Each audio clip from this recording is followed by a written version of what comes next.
Hello friends, welcome to Vijay. Bike taxi அப்படின்ற ஒரு விஷயம் நிறைய பேர் இப்போ வந்து பயன்படுத்திட்டு இருக்காங்க. என்னோட ஃபேமிலியே நிறைய பேர் பயன்படுத்திட்டு இருக்காங்க பைக் டாக்ஸி. இந்த பைக் டாக்ஸி அப்படிங்கிற ஒரு விஷயம் வந்து நிறைய இடத்துல இப்போ பிரச்சனையா மாறிட்டு இருக்கு. இதனால என்ன நடக்குது அப்படின்னா, நீங்க இன்சூரன்ஸ் அப்படிங்கிறது செல்ஃபுக்கு போட முடியும் டிரைவ் பண்ணும்போது. ஈவன் இப்போ நீங்க ஒரு வண்டி வாங்கியிருக்கீங்க அப்படின்னா, அந்த வண்டியில செல்ஃபுக்கு இன்சூரன்ஸ் உங்களுக்கு நீங்க இன்சூரன்ஸ் போடலாம்.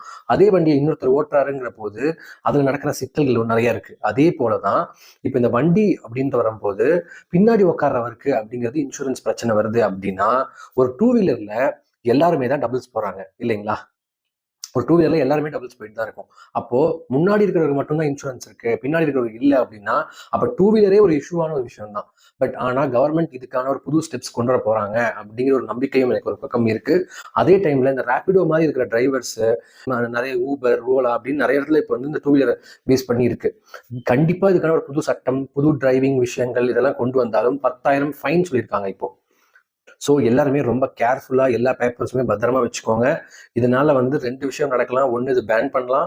இல்ல இதுக்கான புது சட்டங்கள் இயற்றலாம். இந்த 2 விஷயத்துல ஒண்ணு தான் நடக்கும். உங்களுக்கு இந்த பைக் டாக்ஸி ரொம்ப ஹெல்ப்ஃபுல்லா இருக்கா இல்லையாங்கிறத கமெண்ட்ல லீவ் பண்ணுங்க.